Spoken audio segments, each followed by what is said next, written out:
On the evening of August 18, 2012, in the city of Carrollton, Texas, a dramatic 911 call was received by the Carroll County Sheriff's Department at approximately 8:30 p.m. Carrollton 911, what's the address of the emergency? I've been shot, please. What's the address, ma'am? 1525 Boulevard Way. What's the phone number you're calling from in case I lose you? 972 939 9. Tell me exactly what happened. I'm being carried in my garage. I was getting out of my car. And while the other person shot me.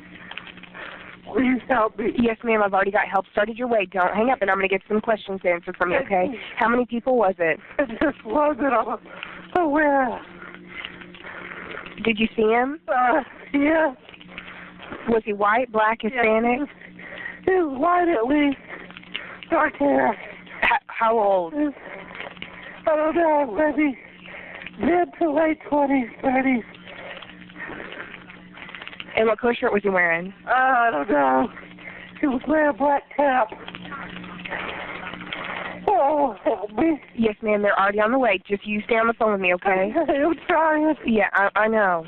I can't imagine how bad it hurts. I just want you to stay on the phone. Do you know, did he pull up in a car? Did he what? Did he pull up in a car, or did he run away? I don't know. I never saw him. I guess he ran away. I don't know. Okay. Are you by yourself? Yeah. Did your garage face the front or the back? It was in the back. Is that where you are right now? I made it to the front.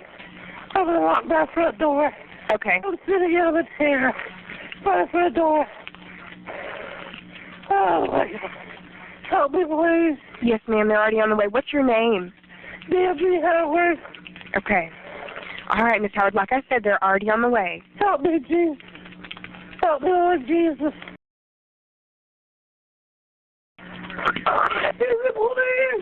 Yes, ma'am. Help me. Yes, ma'am. Help me. Is that them? Help me. I don't know what to... Okay, I'm going to let you go, Miss Howard, okay? I'm sorry, but I don't have the energy. Help me. Okay. Oh, help me. Help me, Jesus.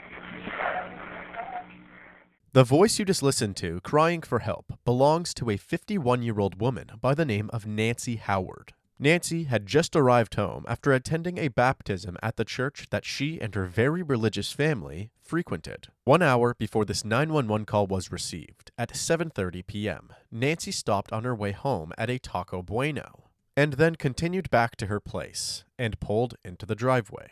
She opened the garage door, parked her vehicle inside, and before she knew it, a man had his arm around her neck with a gun pointed towards her head. He demanded that she give him her purse. Nancy fought with this man and managed to pull herself away and look directly into his eyes. She also looked directly into the handgun that was pointed at her face. Her adrenaline was through the roof and slightly impairing her ability to think clearly. So instead of handing this gunman her purse, she reached out and stuck her bag of Taco Bueno into the middle of his chest. When the gunman pushed the food away, he got angrier and started swearing. Nancy then handed him her purse. He took the purse, pointed the gun down towards Nancy's face, who was now kneeling on the floor, and fired a single gunshot directly into her left eye. He then ran off. Nancy collapsed and fell unconscious. Several moments went by before she started to regain consciousness and comprehend everything that just happened. Laying in a pool of her own blood, Nancy used whatever strength she had available to crawl to her vehicle. She opened the door and reached up towards the emergency response call button. Since the vehicle was not turned on, this button was not working.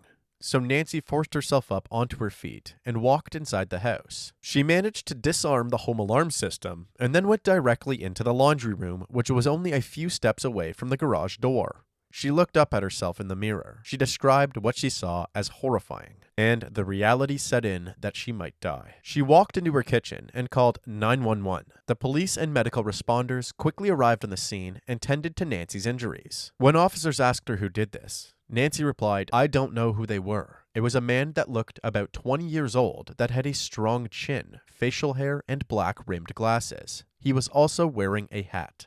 She was then transported to the hospital where further medical treatment could be provided. Hospital staff stated that it was a miracle that Nancy was alive, as the bullet had actually traveled through her right temple and partially through her right eye, down her throat, and then lodged into one of her lungs, somehow missing any other vital organs. Nancy's husband of 29 years, named Frank, was out of state at the time of the attack, traveling for work. Officers struggled to contact him, so instead they contacted one of Nancy and Frank's daughters, who then got a hold of Frank. Frank apparently had a very emotional breakdown over the phone and then immediately rushed to the airport to fly home. He arrived the next morning, where he met up with his 2 daughters and 1 son. They all went to the hospital together. Frank stumbled through the hospital as he wept profusely, clearly in a state of total shock and concern. He then arrived at Nancy's room and stayed by her side. Once the hospital staff informed him that Nancy's outlook was very promising, he managed to regain his composure and speak to the police. Can you update me on her condition, what the doctors have said? Yes. Actually, it sounds bad when you say somebody shot me, but actually very, very good. No brain damage, none of that. She'll lose her left eye, but from there it will be cosmetic stuff. What I know about her, it doesn't seem like she would have many problems with anybody. Has she Oh, had no, any problems with absolutely not. anybody? Absolutely not. Nancy can be real giving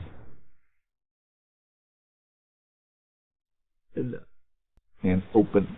Somebody came to the door, and they just needed money to get a hotel room because their car broke down. Mm-hmm. And They came to your house? To the house, yeah, at the front door, and she told them she's just so on good heart. I mean, she just said that she would try to help them find a hotel room. I mean, if there's you put up a reward or do anything like that, I'll again whatever. But anyway, once I'm just we get to the you point know. where we've exhausted all of our investigative leads, that's another step we would take. I'm just saying, just whatever we need to do. Because obviously money can prompt people to give information. Would you have a problem if we ran an analysis on your cell phone? After providing investigators with his cell phone, Frank then went back to caring for Nancy and being by her side. A few days had gone by before officers began to focus on Frank's possible involvement. This is because Frank's cell phone indicated that he was having a long-term affair with another woman named Susan. Frank hadn't been away for business. He was actually staying with Susan. Since investigators were suspicious of Frank, they asked the hospital to no longer allow him to visit Nancy. So Frank was cornered into telling both Nancy and his daughters about the affair that he was having. He stated that this was the only reason that the police were suspicious of him. His daughters then said, "Dad, you need to get a lawyer." Frank then lawyered up, and the focus on him slightly subsided. Investigators then decided to look into other possibilities and re-examine any evidence that they could get their hands on. In doing so, they made several new discoveries. One discovery they made was Nancy's purse dumped in a nearby dumpster. They located this purse by tracking down her cell phone, which was still inside. What was strange about this discovery is that they found Nancy's driver's license had been removed from her wallet, leading investigators to believe that the perpetrator was confirming her identification before dumping these items. The next discovery was made while reviewing the security footage from the church that Nancy had attended hours before the shooting. In this footage, they could see Nancy pulling into the church parking lot and then parking her vehicle before heading inside. They could also see that Nancy was being followed. This silver vehicle pulls in behind Nancy's car. When Nancy enters the church, the vehicle drives off. The vehicle then returns, parks, and a man can be seen entering the church. Using the washroom and then returning to the car. When Nancy exits the church and drives out of the parking lot, this vehicle proceeds to follow her. Unfortunately, this footage on its own provided little information to the investigators, as the resolution was too low to make out any distinct facial features or license plate numbers. While reviewing this footage, another officer pointed out that she had a strange encounter one evening in the same neighborhood as Frank and Nancy's home, just a few weeks before the shooting. This officer had pulled over a vehicle that was registered to an address multiple hours away in East Texas. She witnessed this vehicle driving aimlessly through the area for several hours. This encounter was recorded on her cruiser's dash cam. White Honda Accord. So how long have you been in Carrollton tonight? Been trying to find my uncle's house for 2, 3, 4 hours. Okay. The reason I asked is I saw you guys earlier, and I see you again, and it's We were going in circles and circles and circles. Can you step out of the car just for a second? I want to talk to you. The vehicle had 2 occupants. The man driving said his name was Dustin Hirams. When asked why Dustin was in the area, he replied that he was looking for his uncle's house. He then changed his story and said that he was looking for his stepdad's house. And then finally, he said that he was actually looking for a house that belonged to a family friend named Mr. John. Tell me who you were visiting here, because now I'm confused. You said uncle, and then you just said it was... John. Okay. Okay. We always called him John. Okay. That was it. So John's a friend of the family. Yes, basically. We're not trying to cause no problems. The 2 were allowed to drive off that evening. However, investigators felt that these 2 men could quite possibly be involved in the shooting. So they brought pictures of these men to Nancy and asked her if she could ID them. Nancy said that it was neither of these men. About a week after the shooting, investigators received a phone call from the county jail. Apparently, there was an inmate by the name of Billy Earl Johnson that claimed that he had details regarding the shooting and that he wanted to speak with the officers working the case. So they did just that. An interview was arranged with Billy Earl Johnson. You know, I mean, I got a reputation of being a badass. I mean, I ain't, everybody's claimed me to be tough and bad. I don't claim to be tough and bad. I'm mean. I'm gonna hurt you. If you jump on me, I'm gonna hurt you. 49 years old. I done been to the pen total 15 years. I got grandkids that I want to spend the rest of my life with. I want to be free, and I want out this weekend. I got the big ace in the hole, and I got the ball in my court on this. If y'all want this murder, this attempted murder solved, y'all need to work with me because I ain't fucking playing. Y'all want it, I'll give it to you in a fucking golden basket. I'm not giving up nothing until I got something solid on my end. I'll die with it. I don't think this woman deserved what happened. No, she sure didn't. But if and she deserves a little bit of justice. Yep, and she'll get it. But I want my back scratched too. Maybe not from you. I want my back scratched too. Billy continued to withhold information about the shooting until investigators offered him a deal. The full details of said deal have not yet been made public. However, one of the stipulations required Billy to provide information that could confirm the legitimacy of his claims. So Billy began to describe Nancy's vehicle. She ain't had it long. It's brand new. Okay. It's dark blue. It's a 4-door. It's got like a hatchback. Once the officers felt that the info that Billy was providing was credible, they reached an agreement. Billy then started to unravel the mystery of this attempted murder. Apparently, Mr. John had heard stories about Billy, and on one random afternoon, Billy received a call. I was laying on the couch and the phone rang. How he got my information from them, I don't know. He just said, you don't know me, told me his name. Said, I don't know you, but I was caught word that you might be the one to do a job for me. He wanted it done in an accident so it wouldn't come on him. Like a carjacking, purse snatching. There was 2 of them that done it. One driving, pick them up, and one that pulled the trigger. Now which one drove, which one pulled the trigger, I don't know, but I know both of them. That number right there? 1764. That's John's contact number. If he still got the phone. That's how you call him? How many conversations have you had with John regarding this being done? Numbers.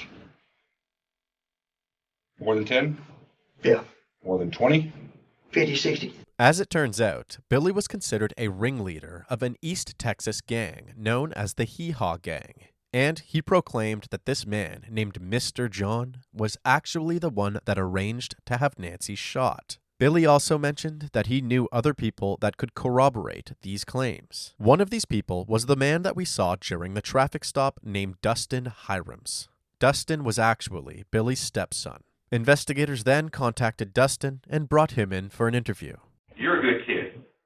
Got yourself messed up in a little thing, but you're a good kid. See that you're not wrong. A Christian woman, dude. That's a, you know, who shared with you that she's a Christian woman? John did. Although Dustin was admittedly high on methamphetamine during this interview, he still made it clear that this Mr. John character was a high roller, and that he was throwing money at everybody in an attempt to persuade somebody to kill Nancy. Dustin also made it very clear that there was over a dozen people that were well aware of this murder-for-hire scheme. One of these people was a man by the name of Charlie Louderman, who Billy had hired to be his bodyguard. At this point, Charlie was already behind bars, so investigators arranged an interview. So have you heard about the shooting in Carrollton? Yeah, I heard. Everybody else heard about it, and you know who it's involved in? Yeah. Who's that? Billy Earl Johnson and Mr. John. Mr. John. So you know Mr. John? Yeah. Billy Earl's out there, and he is one mad son of a bitch. This man, he tried to get me to kill that woman. Did he really? Because he could You want to do it? Yeah, I want to. You got that recorder on? Yeah. I've got to have it. Yeah, you goddamn right. That son of a bitch tried to get me to kill that woman. Charlie corroborated Dustin's claims that Mr. John was the money man. Apparently, Billy Earl Johnson was the man initially hired to shoot Nancy. When Billy decided that he wasn't going to do the job, he tried to pawn it off onto several other people while taking a portion of the pay. When this did not pan out, Billy decided to run a long-time con on Mr. John, squeezing every dollar he could out of him. He would spin stories saying that the day he went to do it, the cops were nearby, or that there were too many people. Basically, he would say anything that he could to push it another day. He would then ask for more money, which Mr. John would provide.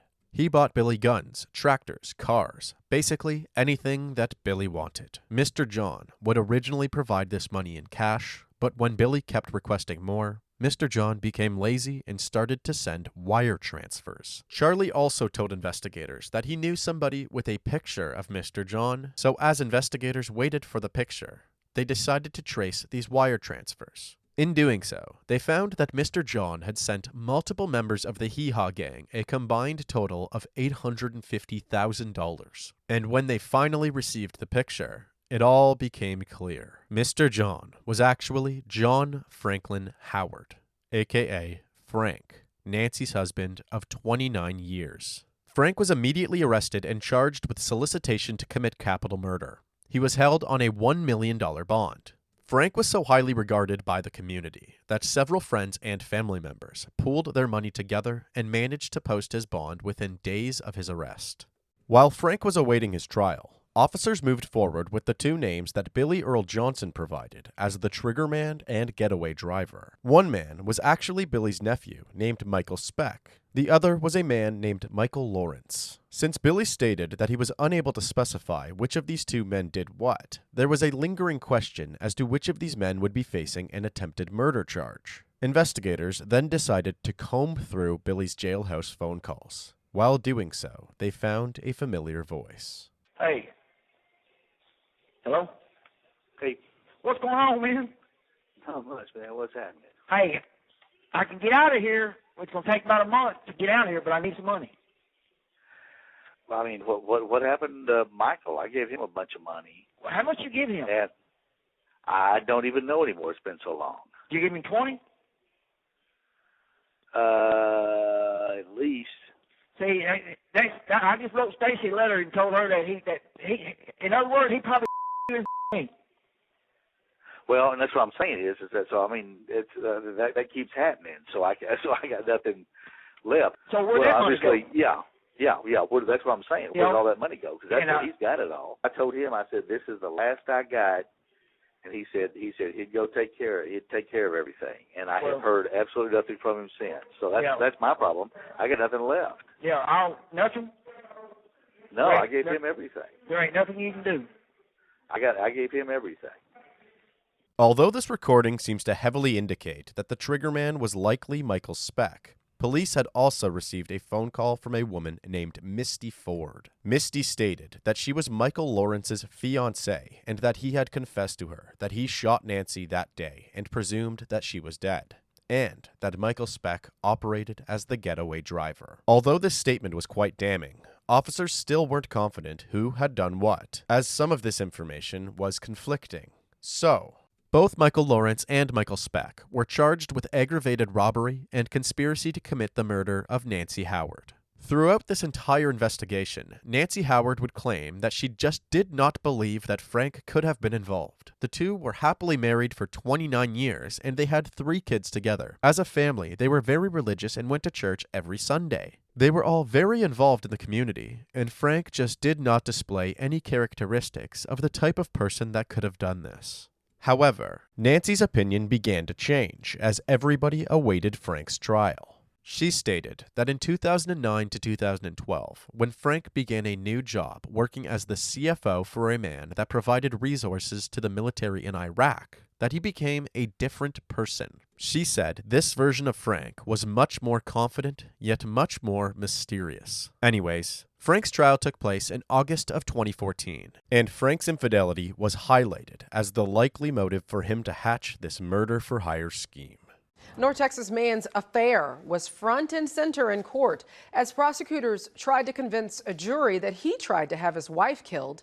John Franklin Howard is on trial for attempted capital murder in connection to the 2012 shooting of his wife, Nancy. Well, yeah, court just officially went into recess, ending week 1 of testimony here, and it ended with the wife that investigators believe Howard tried to get rid of, and the other woman rather, they say might have been partially the reason for it. John Frank Howard's double life was front and center in the closed-to-video Denton courtroom today, but the pictures inside show the emotional ride he took as his wife and mistress both told their stories. After detailing the night she was shot in the face, Nancy Howard talked about her difficult rehab, but the even more difficult moment when Howard told her by phone in Parkland Hospital that he was having an affair with Suzanne Leontiff. Prosecutors even showed a photo taken from Howard's desk in his Grapevine office of him with Leontiff and her kids. Now, she told the jury she was in love with Howard and living with him in a condo in California, but says she was getting fed up with a divorce from his wife being promised but never actually happening. But the defense says the affair is not the question in this case. They're not even questioning that it happened. Attorney Ricky Parrott says his client isn't on trial for adultery. This is about the murder-for-hire charge. That will likely become focus next week when the people Howard's accused of hiring are scheduled to testify. During the trial, the prosecution presented several pieces of evidence which seemed to outline Frank's involvement. The evidence included a breakdown of phone history, which included calls between Frank and Michael Speck, some of which took place throughout the day of the shooting. Pictures of spreadsheets that tracked every transfer that Frank made to the Hee Haw gang, as well as a detailed breakdown of Frank's 3-year affair with his mistress Susan, which included a second home and a condo, as well as documentation that showed that Frank had given Susan $500,000 in cash and spent about $1.9 million on the lifestyle for the two. They would also present a text message that Susan had sent Frank in the weeks before the shooting, which they believed may have been the catalyst for this shooting to take place. That text message read, "I'm so sick of being alone. You need to file this by Friday or move on. I have waited long enough." Frank replied to this message in a love letter, stating that he is working on it and that he knows what he needs to do. The defense attorneys claimed that Frank had actually been blackmailed and that the credibility of the prosecution's witnesses left something to be desired. I do not believe as reasonable people you can convict someone on the testimony of the kind of people they brought in here that their house of cards has to be built on. And it starts with Billy Johnson, and it ends with Billy Johnson. Because I do not believe that's the kind of evidence in this country that we want to use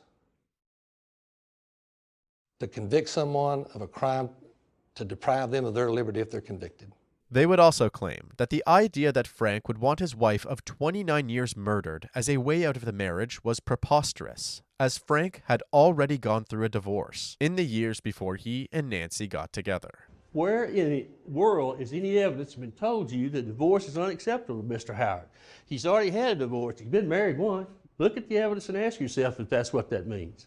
Ashley, Jay, and Brianna each testified for their father, telling the jury what a kind and compassionate man they'd always known him to be. They weren't in the courtroom for the presentation of most of the evidence, but when they were, they sat behind Frank. During the closing arguments, the prosecutor would call Frank sick, after presenting to the courts an email that Frank sent Nancy on the day of the shooting. I know you have a busy day today, because he knows her schedule. He's provided it to the two Michaels. So I will try to call you sometime today. I love you and can't wait to get home to you. That's sick. That is sick. He wanted to get home to her casket. That's what he wanted to come home to. The trial lasted nearly 3 weeks, but the jury only needed 2 hours to reach a decision. Has the jury reached a verdict in this case? Yes, we have, Your Honor. And is that a unanimous verdict of each and every one of the 12 jurors in this case? Yes, it is. Please hand that to the bailiff. We, the jury, find the defendant, John Howard, guilty of the offense of attempted capital murder as alleged in the indictment. John Franklin Howard was found guilty of solicitation to commit capital murder. During Frank's sentencing, Richard Raley took the stand. Richard was Frank's ex-boss, the man that hired Frank to work as a CFO during the years 2009 to 2012, when Nancy said that Frank had changed. Richard told the jury that over the 3-year period that they worked together, Frank had systematically embezzled over $30 million from him. This was the money that Frank used to pay the Hee Haw gang to commit these crimes. Prosecutors concluded that in addition to his extramarital affairs and a building disdain for his wife of nearly 30 years, Frank must have known that a divorce would have exposed his financial misdeeds. John Franklin Howard was then sentenced to life in prison. The Denton County man convicted of trying to hire someone to kill his wife was sentenced to life behind bars. The jury's decision for John Franklin Howard came earlier today. Yesterday, the same jury found him guilty in the murder for hire case. NBC 5's Brian Scott is live at the courthouse with the details. Brian? Brian, after nearly 3 weeks of arguments in this one, John Frank Howard's fate is sealed. He will likely never walk free again. Today, a Denton County jury sentencing him to the maximum, life in prison, after convicting him this week of attempted capital murder. The motive, they said, was an affair he admitted to having with a woman in California. An emotional Nancy Howard told John Howard after sentencing that she had loved him dearly and he tried to take everything from her, destroying their family in the process. The defense says they will appeal, but they were prepared for the worst. He's exactly where he needs to be. We're very thrilled with the verdict we did receive, especially it was very comforting to Nancy Howard. Now, the Howard's adult daughter, Ashley, was also in the courtroom for sentencing today. Obviously an emotional day for her, and she declined to comment. However, all 3 of the Howard's kids have stood behind their father during the trial, testifying they didn't believe he did it. Following Frank's sentencing, Ashley, Jay, and Brianna were visibly very angry. All 3 of them left the courtroom without saying bye to their mother. During the trials of the 2 Michaels who were accused of being the triggerman and getaway driver, Michael Speck actually turned on the other Michael, Michael Lawrence, stating that he was in fact the shooter. Michael Lawrence was then sentenced to 60 years behind bars. He quickly appealed his conviction, and in 2017 it was overturned on the grounds that evidence related to the murder for hire scheme was misleading. He was retried and found not guilty. However, the prosecutor decided to change his charges and have him face trial for taking part in the conspiracy to commit the murder of Nancy Howard. He went on to make a plea agreement and was sentenced to 10 years in prison, while Michael Speck was sentenced to 12 years after testifying against him. Billy Earl Johnson has never been charged for his role in this murder for hire plot.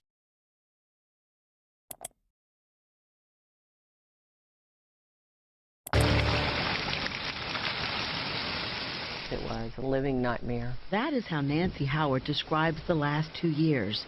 Yet looking at her today, you would never know the pain she has endured. In August of 2012, as she drove into her garage, a gunman pulled a weapon and demanded her purse. I physically shoved my purse into his chest and I said, "Jesus, save me." And he shot me. Nancy was shot in the face. Gurgling blood, having a hard time breathing. She knew she needed help quickly. I heard God speak to me, and he said, get up, get up. Bleeding, she first crawled and then was able to get up and walk into her kitchen and call 911. The bullet entered her temple and lodged in her right lung. Her survival, miraculous. It is a miracle, and that's my God. My God is more powerful than a speeding bullet. While recovering in the hospital, Nancy got a call from her husband of more than 30 years, Frank Howard. He tells me that he needs to tell me something that is going to come out, which is that he had been having an affair. While that news was a surprise, Nancy soon got more shocking news, that Frank had been arrested for hiring a hitman to kill her. I was in disbelief. I truly was in disbelief. Police say Howard planned the hit for more than 3 years so he could be with his lover, who he lavished with expensive homes, money, and gifts. This month, Frank Howard went to trial. His mistress took the stand. What was it like to face your husband's mistress in court when you saw her in court? Everything doesn't sound pretty, but everything from the bottom of my guts wanted to just throw up. I was just sick. We, the jury, find the defendant. Frank Howard was convicted and given a life sentence. Afterwards, Nancy got to address him in court. I told him I forgive him for the lies, for the adultery, for busting up our family. Nancy lost her right eye. The bullet still lodged in her lung. Her recovery has been excruciating, but she turned to her faith to strengthen her. It was also her faith that allowed her to forgive those involved.